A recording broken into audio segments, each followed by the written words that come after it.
I want to introduce you to Dr. Lucas Wortman, MD. Lucas was a member of my research team at Washington University of St. Louis. I met him about 8 or 9 years ago. And here's Lucas having his big moment on the front page of the New York Times. An excellent story by the reporter Gina Colada to talk about Lucas's unique cancer genome story. It starts about a year earlier, in July of 2011. Lucas was essentially given a death sentence. His oncologist told him that the acute leukemia that he thought he had successfully battled a few years earlier had returned. And even worse, there really was no treatment that could be used to give Lucas any hope of surviving that cancer. Now, his oncologist is a great guy at a terrific cancer center, but he basically was right to tell Lucas that. And what's more, he told him, gather your family around, spend time with them, because you're likely not to see Thanksgiving. Well, fortunately for Lucas and those of us who were his close friends, we were working on something at the time in the lab, and this was within the research team that Lucas was actually a part of.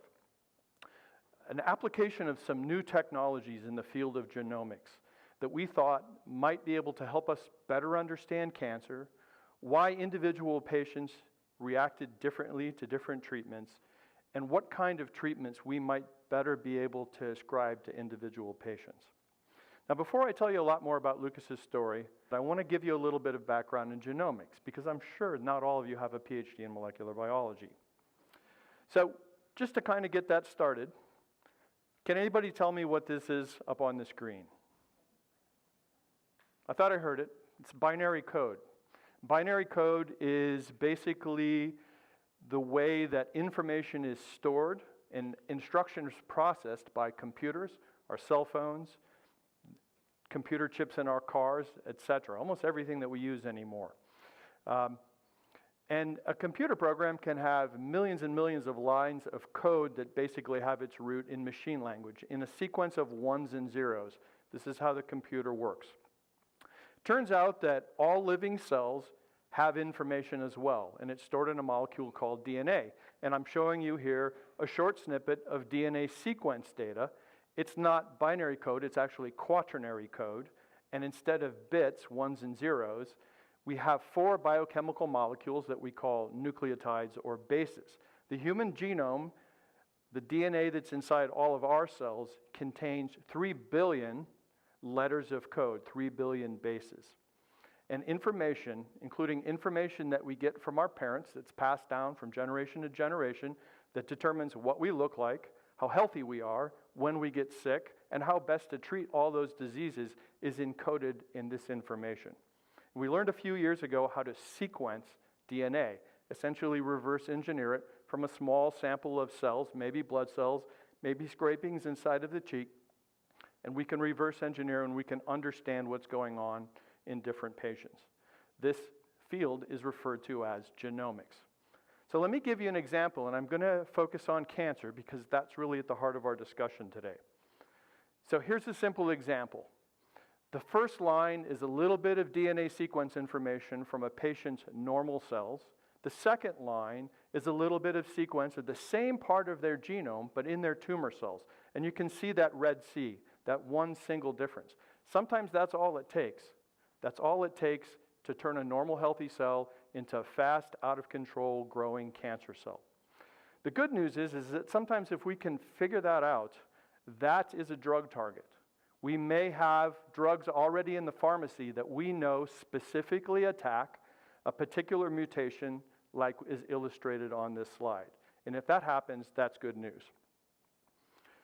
All of this got its start in the Human Genome Project, of which I and my group were a part of in the late 1980s throughout the 1990s into the early 2000s. At the time, to actually sequence a human genome, all of the information in a collection of our cells, was a huge effort.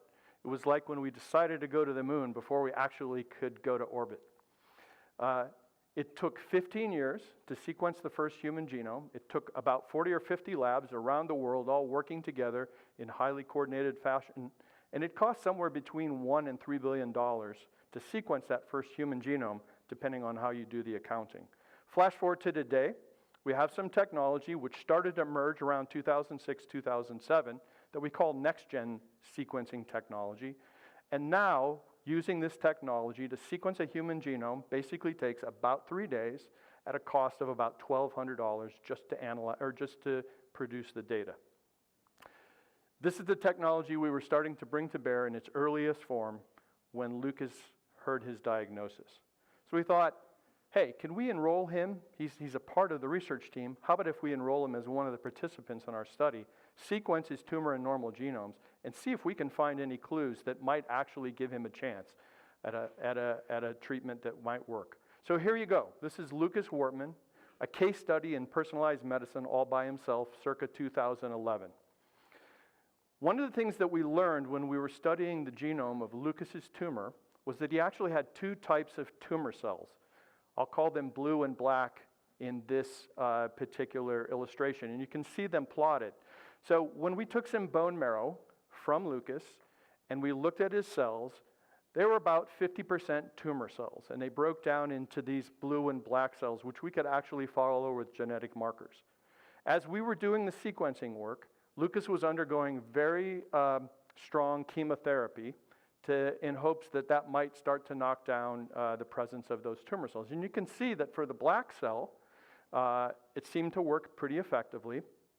But for the blue cell, which we learned actually was an evolved version of the black cells, they had become somehow a bit more resistant to this type of chemotherapy. And so while it looked like it was working overall and knocking down the number of cells in his bone marrow, you could see that these blue cells were still persisting quite a bit. A young guy in my research group, a guy named Malachi Griffith, was looking at the data, and at one point he uncovered some data, which he very quickly went back and checked, and he found something that we thought might be an important clue. Lucas had a gene called FLT3, which was hyperactive. There was too much of its protein product floating around in the cells. And something that we knew about that particular gene is that hyperactive FLT3 gene, or FLT3, can drive cancer. It can cause cells to grow out of control.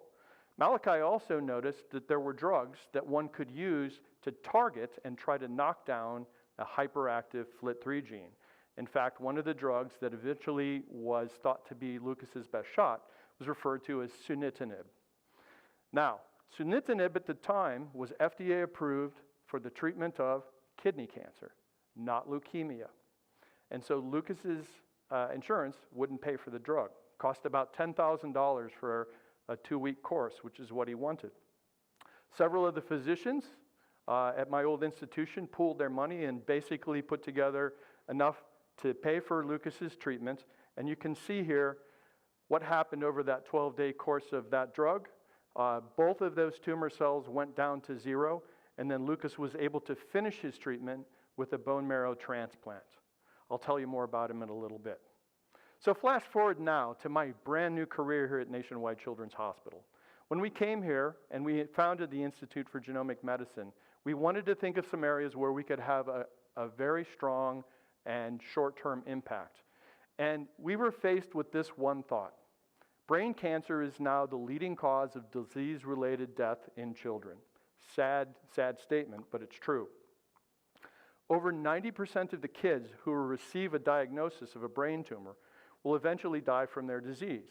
Typically, they'll have surgery or radiation treatment or chemotherapy or a combination, and their tumors will disappear, but quite often they'll come back, and then they're looking at repeated cycles of surgery, radiation, chemotherapy. It's incredibly hard on the kids. It's incredibly hard on their families. So if we can take a path similar to what we had with Lucas for some of these kids, we thought that would really be impactful on our patient population. So let me tell you about just one of the kids that we've sequenced so far under this new protocol that we started just in the last year. Let's call him Michael. Michael was just a few months old when his parents noticed some weird neurological symptoms, seizures, other kinds of things going on, and they brought him to the hospital. He had a number of tests, including MRI imaging, and it was discovered that he had a rather large mass near the center of his brain. So our good colleague, Dr. Jeff Leonard, shown here in his rockstar surgeon pose, operated on Michael, removed as much of the mass as he could, and some of that material found its way over to our lab, was turned into DNA for us to do our sequencing analysis, which is represented here. What did we find? Now I'm going to take you down that path towards your microbiology PhDs, or your molecular biology PhDs. So we're going to zoom in on a region of Michael's chromosome 8. This is the normal chromosome 8. And I'm just going to zoom in and show you two genes in particular. Near the left part of my diagram here is a gene called FGFR1. That's a gene that, if you've been working in cancer biology for a while, it's familiar to.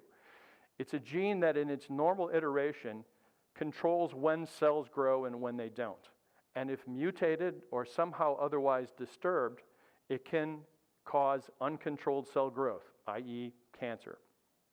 The other gene on the left side is called TAC1. What it does isn't really important. What is important is what we found in Michael's chromosome 8 that was in his tumor cells. And here what had happened was a part of that FGFR1 gene had kind of flipped over, stuck itself next to TAC1, and now what we had was an aberrant form, a mutation of FGFR1 that was possibly driving his cancer. We did a quick lab test to follow up, and sure enough, it was positive for his tumor cells. The good news is that we know something about these kinds of aberrant FGFR1 genes.